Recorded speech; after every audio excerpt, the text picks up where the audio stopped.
Hey everyone, it's Sharon. So today we're going to talk about what's labeled as emotional disturbances. And I picked this one specifically for our last session on developmental disabilities because this is probably the category that covers most of our kids in foster care or adopted kids, just because trauma kind of feeds into these types of disturbances. So let me share my screen. All right, so emotional disturbances. I am not going to read this to you because you guys can read, but basically the what you need to know about what's labeled an emotional disturbance, it's going to be a condition that lasts over a long period of time. So depression can either be just depression or it can last for a long period of time. Usually 3 to 6 months is what they like to look at to see that it's more than just somebody being depressed because they've moved from their home, but that it is something that is persistent. It also can't be explained by any other factors. So it's not ADHD, it's not autism. Yes, they can coexist, but it is not explainable by some other type of health or intellectual disability, anything like that. It usually you'll see that they don't have good relationships. They're not able to control their behaviors. It's going to be pervasive. Like I said, it has to last a long period of time and it has to last with very little break. And then you'll find that children who have these types of problems also will have physical symptoms. So, just like we do, if we're feeling anxious, maybe our stomach feels upset. If we're feeling depressed, we're feeling tired as well.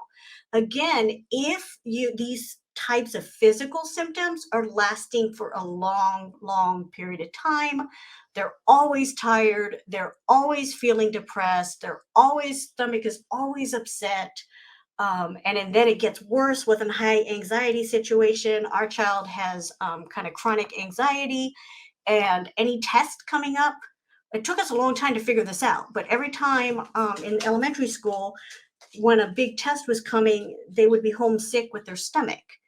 And part of that was just we didn't know when the tests were coming because they didn't tell us. But it took us a while to put this together that it was a physical symptom of their anxiety.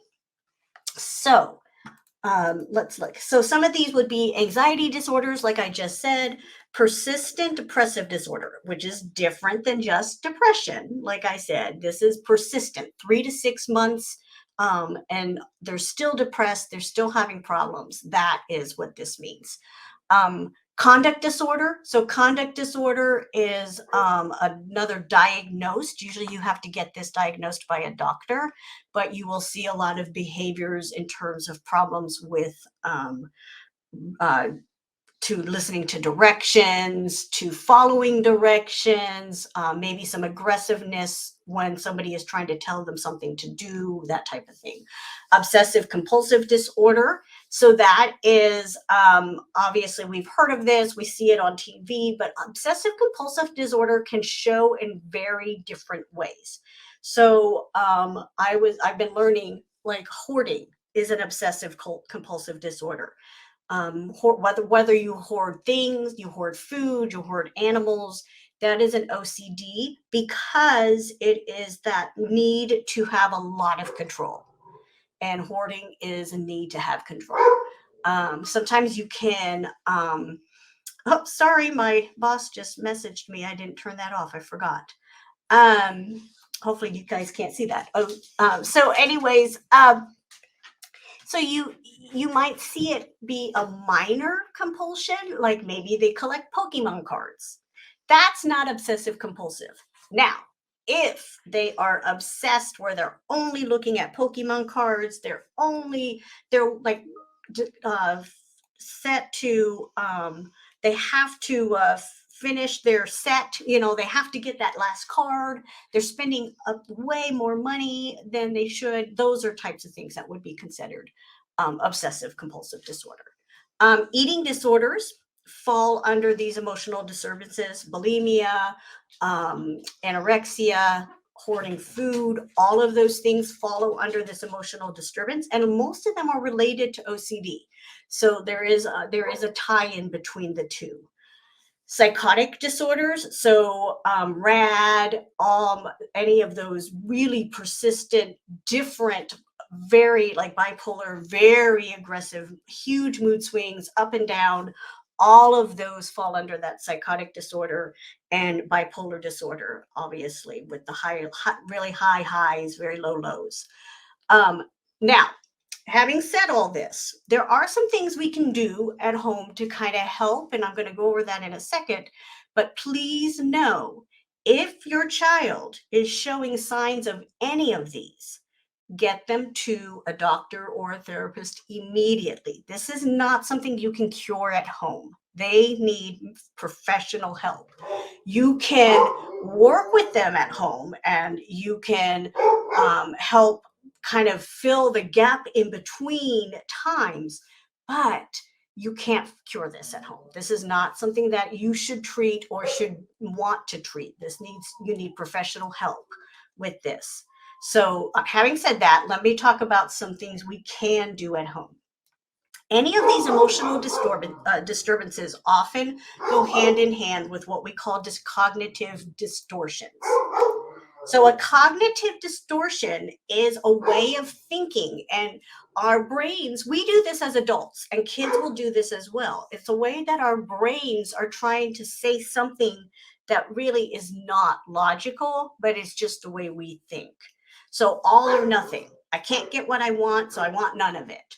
Or if I can't finish this game tonight, then my world's going to end. It's that black and white type thinking, emotional reasoning. It's how I feel, so it must be true. I just dealt with this with an adult. I'm helping my business coach plan a summit, and one of our speakers is just obsessed about the way her pictures came out in our promo material. And she is just positive that they look horrible, but we're realizing it's because she is emotionally attached to this feeling of there's something wrong with her, and so she's assuming that her pictures are looking bad to us as well, and they're not. Overgeneralization. This happens a lot with foster and adoptive children. They don't trust adults. Why? Because their parents or their guardians did not care for them. So they are going to think, well, these parents or these guardians didn't listen to me, so all adults aren't going to listen to me. Overgeneralization is very easy for them to fall into. Um, Labeling, my behavior is bad, so I'm bad. And unfortunately, parents tend to fall into this rather than saying, I wish you wouldn't do that. I don't like that behavior. We blame the child. And a lot of children who come to us in foster and adoptive care, unfortunately, have been told that at some point. Fortune telling. If I go to school, something bad always happens. So maybe they had a bad day or two, or maybe it does feel like every day there's something bad, but it also is fulfilling. We always hear that fortune or luck and all that, we fulfill what we believe. And if they believe something bad is going to happen at school, they're going to see it. Whether it really is that bad or not, they're going to see that it was something bad happened. And they're going to focus on that rather than all the other positives that might have happened. Mind reading. We do this as adults, we do this as kids. We know what somebody across the room is thinking. So we might see some people across the room whisper to each other, and maybe we think they looked at us, or maybe they did look at us, and we automatically assume, oh, they're laughing at me, right? So that's mind reading. We have no clue what they're really thinking. We have no clue what they're talking about. They may not have been looking at us. My husband tends to his eyes wander the room, and he's not really making eye contact. He's not even really seeing anything. He just kind of looks around. So, we think we know what's going on, but we probably really don't. Catastrophizing. I can never say that one.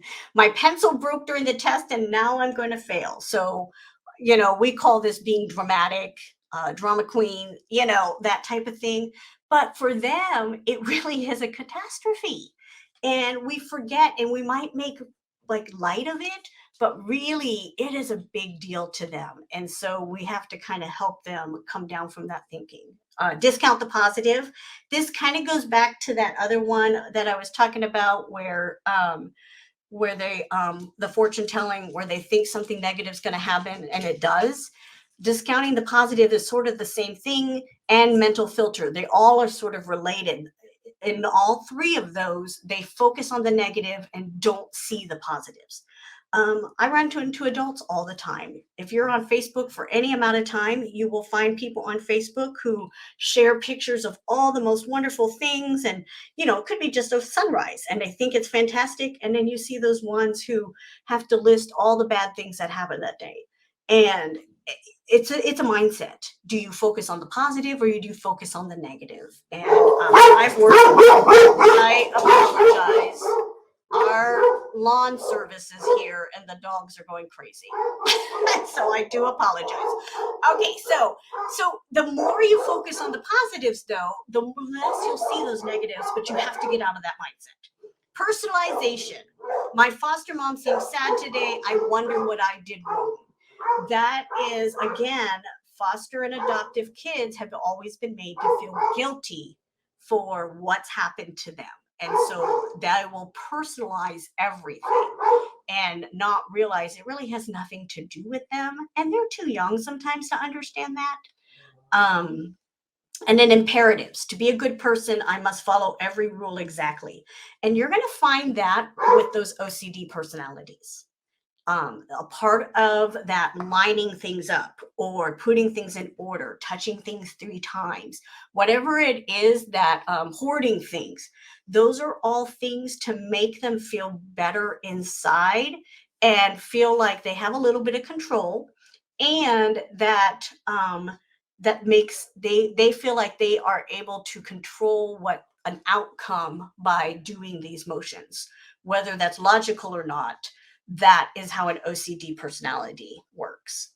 All right, so what do we do with these thought distortions? Your child seems to be very negative. Maybe they are very dramatic. Every bad thing is just the worst thing that could happen, or they're really always thinking they know what somebody else is thinking. Those kids don't like me. Nobody ever talks to me because they think I look funny. I mean, all these things. So your kid comes to you with these things. So what do? So you can kind of talk them through this. How can you test this thought for accuracy? So let's say, a kid comes to you and says, I have no friends at school. Nobody likes me because I look funny. All right. So how do you ask them, how can I test this? How can you test this? How do you know? Ask questions like, have you tried to talk to them first? Maybe they're just worried that you don't want to talk to them. Have you tried that? Giving them ideas of things they can do to test that thought. How could you look at this differently? So, they're not talking to you, you feel isolated. Again, have you gone to them? Have they come to you when you've turned them away? Is this really in my control? This is a really good one for mind reading. So, can you really know what somebody else is thinking? Can you really be sure that that's what they're thinking? It's not really in your control. The other ones that this one is really good for is the catastrophizing and the any of those negative, focusing on the negatives. When you focus on the negative or you catastrophize, is that something really that's in your control? Is that something you can do anything about? Or is it just something that happens? And if it happens, how do we think about this differently? How do we look at it in a way that we can turn this around and make it a positive? Another thing to ask, especially if they're older, what would you say to a friend if they came to you and said, those kids over there are laughing at me? What would you say to them? And then talk through how they would respond to somebody else. And then, are there shades of gray? In other words, is it really black or white? So a lot of times that becomes, the thing is that it either has to be this way or this way. And is that really realistic? Are there ways that it could be that's different in between? And so really just asking those questions and all of those things. So Those are just the highlights. There is so much more information about cognitive distortions that I could offer you. And I have created a free PDF that you can get. So all you need to do is type infograph in the comments and I will send that to you. But it gives you a greater list of all the cognitive distortions, as well as some more questions that you can use on how to challenge those thought distortions and think them through.